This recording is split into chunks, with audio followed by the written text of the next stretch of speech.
Welcome to Farm to Taste. Rose. I know. This is Rose. She is the nutrition teacher This is true. at Mount Diablo High School. And I'm Chef Cindy, and I am so excited about today because this is one of my favorite topics. And not only do we have Dr. Greene coming in, Dr. Greene, Dr. woohoo! Greene in the house. What's up? Yeah. We are going to be talking about this today and Yes. the impact. And this is my favorite subject, sugar. Yep. Sugar, okay? Including some delicious treats. And right. And but I brought my dentist. And so we got Dr. Davidson on the team today. Woo, But I brought my woo. dentist. And I brought my dentist. And I brought my dentist. For bringing your dentist to a sugar episode. Because- Do I have to take care of your teeth later? Yes, you do. That's true. So we wanted to make some cookies because part of being a human is we like sugar, right? But is it bad? Should we never have it? And here's the point I'm raising this to the doctor and to my dentist. And what does it do here? And what does it do here? And how can we come together? So, Great. Let's hear the dental part first. Everybody wants I to know. Don't poop on our party, though. Okay. Okay. Well, I'll be so honest. wait. I need to rearrange here. So Rose, I want Yes. you on this side because we I want- can't. that's where I wanna okay, be. I'm going to put Sarah right because we want to make sure she doesn't run out, and I'll make sure that because we're going to hold their feet to the fire here. Okay. Okay. So here we go. Don't the worry, duel between the dentist and the pediatrician in the Not gut. the duel. I just want to know, so what should we know about oral health and sugar? Yes, so don't worry, I'm not gonna say don't eat any sugar. I know everybody thinks that dentists only say don't eat sugar, but guess what? I'm also someone who has a huge sweet tooth. However, anything in moderation, right? Mm-hmm. So, You need to define moderation. Yeah. Because.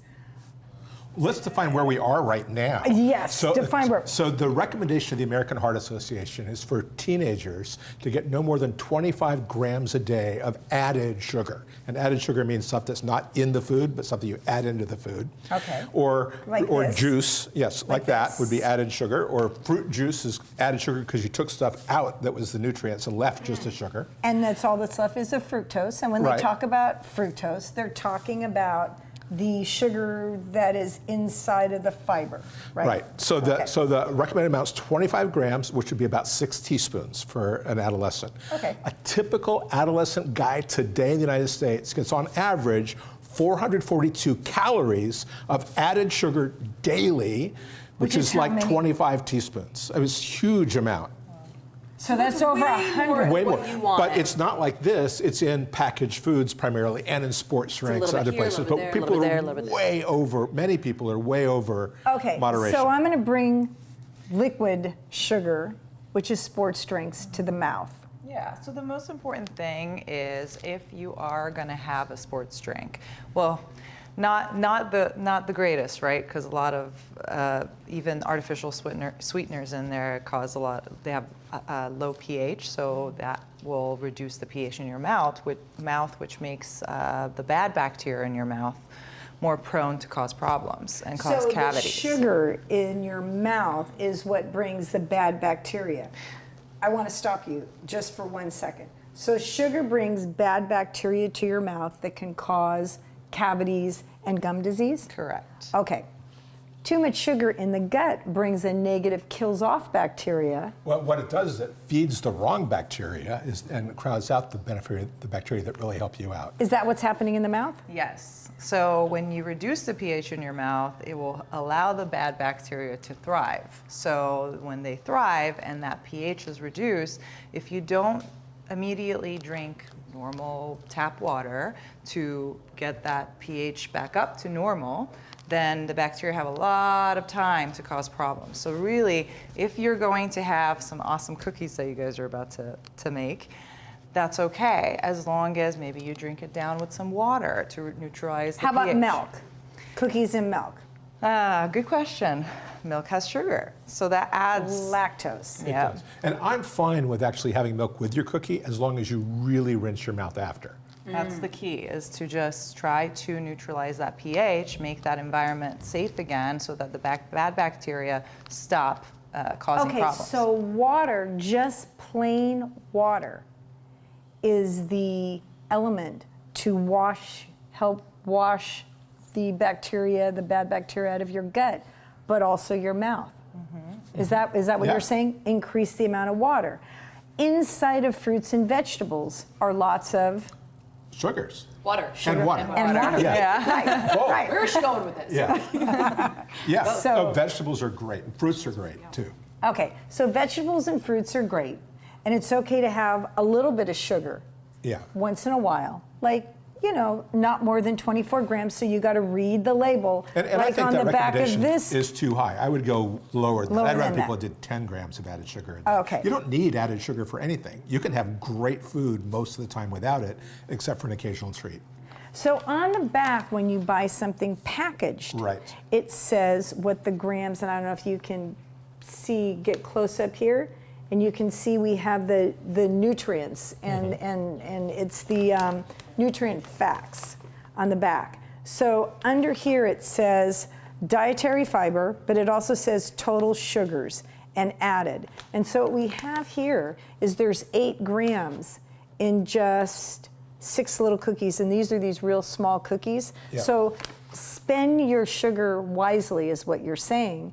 And if you were to eat something like this, you would want to, if you had a little bit of milk, you want Right. to dip your cookies in milk, fine, but end it. I have parents out there and children and everybody, end it. It doesn't matter how old you are, right? Doesn't matter how old you There's not an age limit on what you should be doing. I Right. mean, all we are is smaller, children are just smaller adults. And the younger you are, you probably have better salivary flow. So your saliva helps neutralize that pH a little bit faster. And then the older you are, maybe you're on more medication, so that saliva flow is not as much. That basically helps after you eat some sugary foods. So more water. And bedtime snacks. If you fall asleep, what happens to saliva flow? Reduces. And so you definitely don't want to have sugars right before bed because that salivary flow reduces. And Giving so a child a bottle before they go to sleep, never a good idea. never a good idea. Look, they're both the Yeah. pediatrician. Not, I mean, you definitely want either time or rinsing between Yes. falling asleep. Is water something you can put in a bottle for a child if they have to have something? That would be the best thing. yes. And But in no. general, you don't want them to be going to sleep with a bottle or a pacifier or anything, because that also affects, growth and development of So teeth. nothing. That child needs to be read a story, right? Read a story, rub their back, put them to bed, but don't be nothing in the mouth. Let that all clear out. Brush your teeth, floss, even young children once they have teeth, right? Yep. Start flossing, rinse, and that's good for the biome in the gut, and that's good for this biome here, and they really are connected. Yep, very much so. Oh my gosh. I wanted to talk just for a second about different kinds of sugars. And this is, I guess, what's the name of it? Xylitol? Xylitol, that they're saying keeps your blood sugars down, but it's highly, intensely sweet. And so what we have now on campus is we have kids going, I go, you got a sports drink? They go, yeah, but Chef Cindy, it doesn't have any sugar, it's 0. Except they don't want to eat any fruits or veggies. So it is the high intensity of that fake sugar is actually tainting the palate. And I'd like to talk to you more about that, but we got to let Dr. Davidson. Dr. Greene on xylitol and what you were Okay. Yeah, so xylitol does help prevent cavities in people who are really prone and ear infections in people who are really prone. But the thing that you're getting at about sweetness being added in, whether it's caloric or not, sugar or not, the sweetness itself is an issue. If we were to walk outside in the school right now into the schoolyard and look up at the sky, that sky is filled with stars, but we don't see them because the sun is so bright it blocks them out.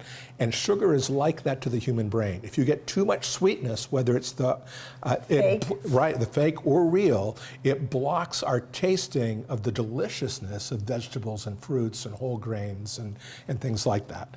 So it can cause a real problem in overall health. Okay, so I'm going to give, I have a question yes. for Dr. Greene about that. Yeah. So then if I recommend xylitol gum for cavity Yeah. prevention, Yeah. are you saying that in moderation also? In moderation also. Because the sweet, Yeah, and it depends on the person. So I think all of us should pay attention to what we eat and what we do and see how it impacts us. But many people get by, do well with some xylitol gum in moderation for cavity cavities. prevention, yeah. And so I'm going to give myself as an example. In our book, Fat Chance, Dr. Robert Lustig, what really was eye-opening for me when I met him 16, 17 years ago, he said that obesity and alcoholism and such isn't so much a moral issue, like something happened in your life, it's more of biochemistry. And so when I eat sugar and I start eating the volume is too big, I can't stop. And these NutraSweet and such, I started drinking that with Fresca and Tab because I was a few pounds overweight and I didn't want to be overweight. But hereditarily, my father had an issue with alcohol and it's in my family. And he said, that is your biochemistry. You're wired to want more of the sweet. And in my family, it was hard to get anybody to eat any veggies, and everybody craved sugar. And but when I got introduced to this in my teen years, I ballooned up because I drank it all day long. And was it the caffeine? Was it the sugar? And I think they've done studies now that show that it's mostly fat people that drink this, and they're drinking it all day long. It didn't really help with the obesity crisis. So I have been off of any artificial sweeteners for over 20 years and have been able to keep off the 100 pounds. And last year, this got introduced, and I started to put it into my diet because I thought, oh, I could have this. And That's an important story. yeah, I want you to come up here now, and we're going to get serious. All right, we're going to look at this camera. I just want to, I'm going to give you a chance to say your final comments, and I'm going to keep you because we're going to continue to talk about this. As my dentist and looking for people, that we have to be really careful when we do these things, and what you have to look for is your palate becoming, you don't want it, you can't taste the sugar in your food, and did it change? Is it winter time? And that's what the subtle thing that happened to me. And then all I wanted to do was eat this, and I could not eat enough. I gained 12 pounds, and it wasn't, and I just couldn't stop. So I've given this up, and all of a sudden the veggies and everything, I go, oh my gosh, how does this taste so different? This actually tainted it. So I wanted to give you that information because you're in people's mouths and you can ask them, you know, what is your reaction to the NutraSweet? But I'm going to wrap it up. And is there anything you'd like? I know you got to get back to the office. We pulled you out. Oh my gosh, thank you so much for having coming. me. It's been lovely being here. I mean, the only thing I would say is, again, in moderation, but always try to drink water afterwards. And like you mentioned, if you reduce the artificial sweeteners and maybe bake some yummy cookies at home like you're about to do, you could also have watermelon as a source of sweet for yourself, because that's a lot of, you know, high sugar and less carbs, etc. And then again, I can totally eat that. Yeah. Fruit could be a great Fruits. dessert. Yeah, And berries. that is what I always recommend to my patients. But I'm not saying don't have a cookie, because I can't go without cookies either. Just drink lots of water. That's lots of water. Lots of water. I think that's what we're all saying is lots of water. Lots of and water.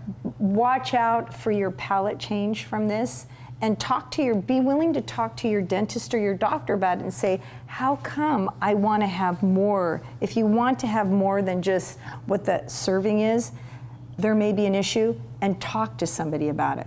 Talk to somebody about it, and it's not, as Dr. Lustig said, it's not a moral issue, it's biochemistry. Yep. Okay, thank you, Dr. Sarah, for coming, and I'll see you in the chair. No problem. Thank you for having me. Thank you. Okay. Oh my gosh.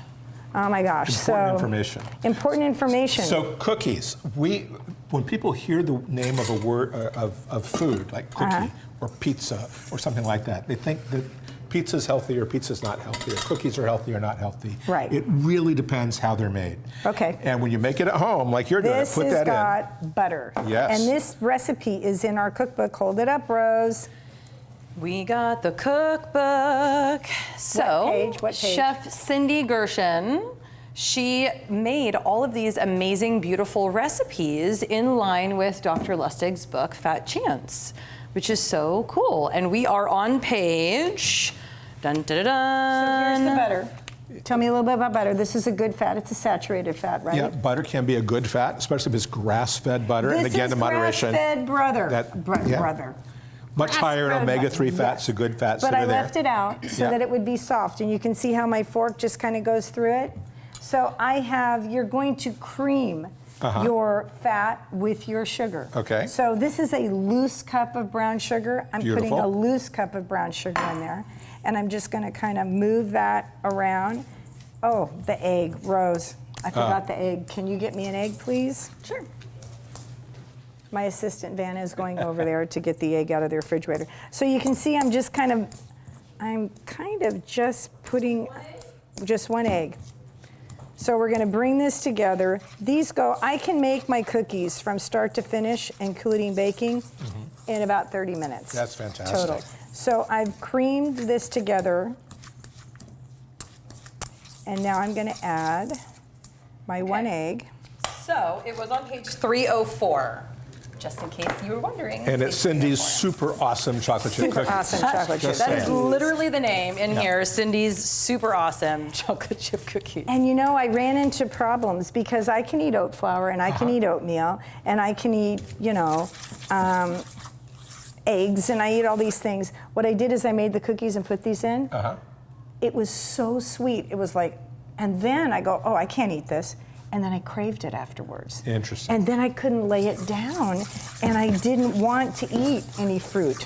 It was just So crazy. is that possibly, there's probably a few things happening So in the body. here's my cup of oats. That's going in there, a cup of oats. Oats are a great whole grain to have Great in a whole cookie. grain. And then I have oat flour Nice. that I'm using in place of white flour. In there, it's just whole wheat flour. But I mean, since we did that book, there's all these new flours that they have out, which is really cool. So I'm going to put a cup and a half of oat flour. What was your question? Sorry. I don't remember. That's okay. May come back. It'll come back to me. Okay, yes, Yeah. I do remember. So there's probably a lot of different things happening inside of the body Yes. to give the experience that Cindy is talking about. And so I'm wondering if possibly one of the reasons is that the bacteria that we're talking about that might be eating those, whatever the sugars are, is it possible that they're sending a signal more? That is more? absolutely possible. They talk to us. Right, the bacteria in our gut send us signals of the food that they want. Yes. And we crave those things. And we crave And so them. if we feed the beneficial Here's bacteria the over dark time, chocolate, love it. Dark chocolate is dark so good. chocolate going in there. So what happens with the craving like that is it goes both ways, right? Right, The right. more processed food that we eat, the more processed food that we crave. Right. The more real, fresh, alive, and vibrant foods full of vitamins and minerals and nutrients and enzymes and antioxidants and fiber and water and It all. starts tasting better. It starts tasting better and we Right. start to crave that. It is the most amazing thing. I just sit back. When my clients come to me, we clean up their food. I help them with the mental, emotional part. And then they start to tell me, they're like, Rose, it's the most incredible thing. I'm craving vegetables and fruit. I love it. They look Time better, out. feel better. Go ahead. Time out. Okay. Yes, ma'am. Now, as a person that has a food addiction, I mean, like that was like I'm alcohol sorry, for me. I have to correct you. It's not a food addiction. You're not addicted To to cauliflower or No, that's true. cucumbers. No. Okay, so this is a huge distinction of what we were actually talking about last week. We were talking about the dirt and the soil and like the Okay. nutrients that are in This is a food. factory. Yeah. I am, this is what my cookie dough looks like. Look at that. Okay? See, because food is not healthy or unhealthy. Food is nutritious. Right. And when you eat nutritious food, then you get to be healthy. Yes. right? Right. And so when we talk about food addiction, it's not food addiction, it's processed, chemical-ridden. That's what this was. Exactly, like foods that's made in a plant, like a Right. plant warehouse, right? Like wait, it's called a processing plant, Yeah. right? Like a food plant. Those things might be edible, but I would not define them as food, because the definition of food, They're foreign objects. in my body. yes, the definition of food is a nutritious substance that people eat or drink to maintain life and growth. Yeah. So there's many things that might be edible that I would not consider food. And I think That that's a makes sense big to me. distinction, right? And very powerful. So if I am eating sugar, what you're saying to me is it doesn't matter if it's processed or fake, it's doing the same thing? Well, that's really interesting, and I would love your kind of thoughts about this, Dr. Greene. As far as what I understand and what we've been talking about here is that the bacteria in our gut, they're the ones that really like to eat sugar, and they're the ones that really like to eat fiber. And if we're feeding the ones that really like to eat sugar, any type of sugar, whatever it's called, the 140 different names of sugar, right? Including that one, yes, all of the sugars that have no glycemic index or are sugar-free, but it's like a sweetener, like a fake sweetener or chemical sweetener. They're gonna feed that bacteria in the gut, and then what happens is that they get stronger and they get more and they get loud and they get hungry and they start sending signals more. Is that accurate? That's mostly accurate. So it's true that the bacteria in our gut do send signals to us and help us crave things, make us crave things. Yeah. And the things that we feed them tend to make that group grow and then stronger cravings. The different sweeteners can impact different bacteria. The different ones feed on different ones. The sweetness level does have the same effect across the board. The amount of sweetness you get can make other foods taste less great. But there is a difference between natural sugars and processed, and there's a spectrum there. So, for instance, on the very whole food found in nature spectrum, there's honey, right? So honey has been eaten by humans for thousands of years. It's found intact in nature. Humans eat it, and it's amazing stuff. Besides sugar, it has these minerals and antioxidants. And there's studies on honey that would blow your mind, like on burns. If you put honey on burns, I've done it. yeah, if you put a honey on if your skin is burned, it will heal 4 to 5 days faster than the best prescription medicine that you put on. Don't put butter. Honey. We used to put butter when we were kids. Butter helps a little bit, but honey is incredible. Really, and for surgical wounds, it's better than antiseptic and gauze. Right. It's incredible. It's antiviral, it's antimicrobial. Right, it's antimicrobial, and if you swallow honey, it's anti-cough. It's as effective as DM cough syrup. So honey is a real food with real impact. So butter should be in your cookies. So butter is good in your cookies. Okay, I'm going to put these cookies in the oven, and then we're going to talk about this afterwards. Okay. So keep it up, keep it up. Beautiful.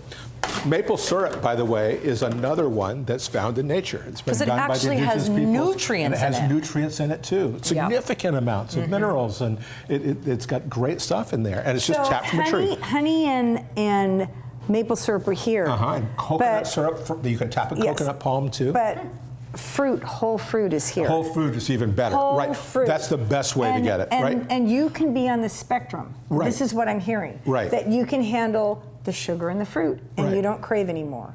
And maybe you have to check out to see if you can handle maple syrup and honey without having it wanting too much. Right. And you get to check where you're on the spectrum.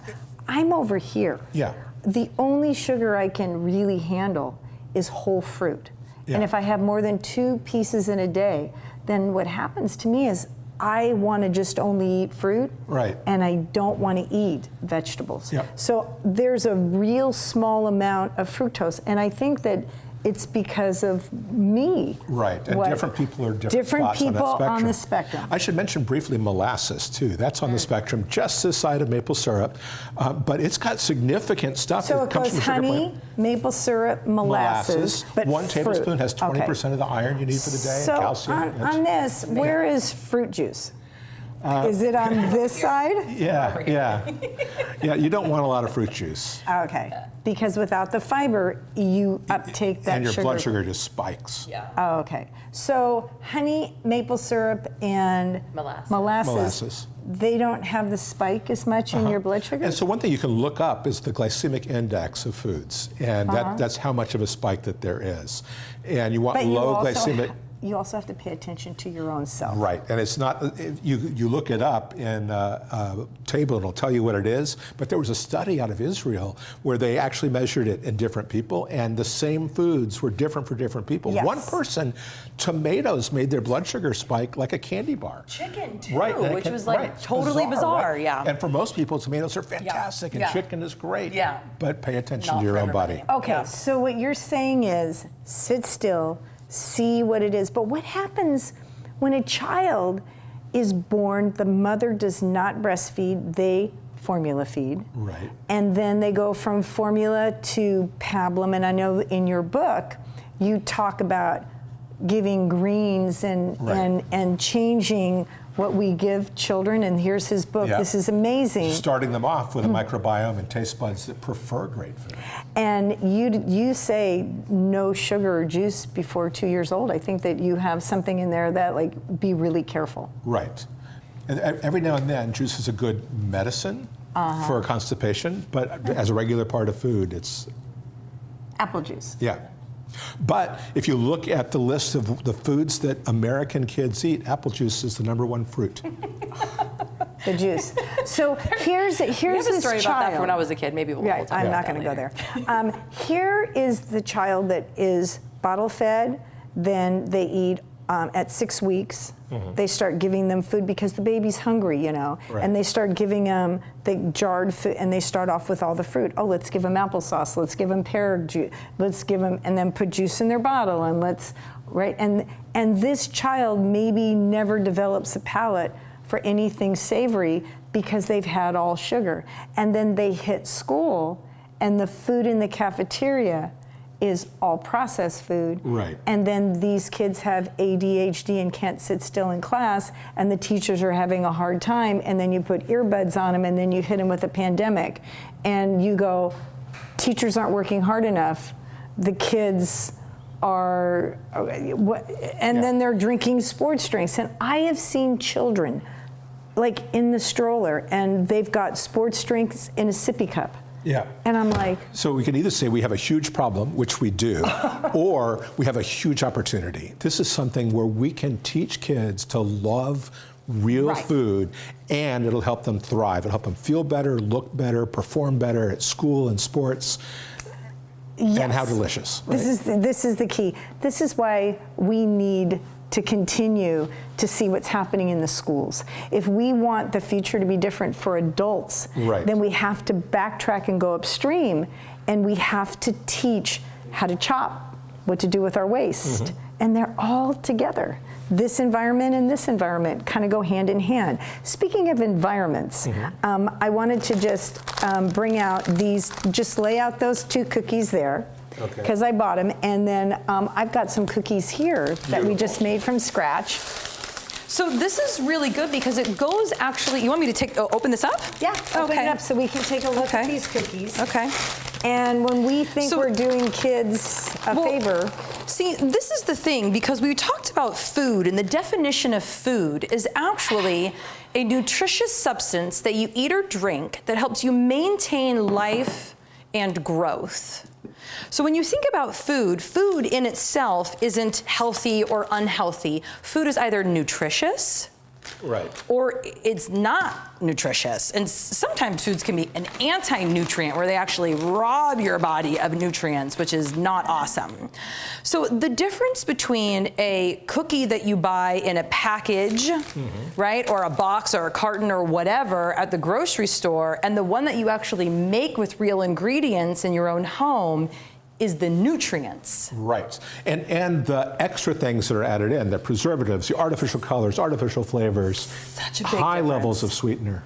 Yes, exactly. And that's what throws things off in your taste buds, in your mouth, your brain, in your gut, in your stomach. So there is a difference here. They might look similar. Yeah, but this is not a hardship to enjoy this amazing smelling cookie. Okay, so here is our cookie that's made with no flour. It's got Right. an oat flour. It's It's whole got grain oats, oatmeal, yeah. and it does have sugar. But I was able to get 30 cookies. And there was 16 tablespoons, which is 42, there's about 8 grams of sugar, but real sugar in Right. here. And that includes the chocolate chips.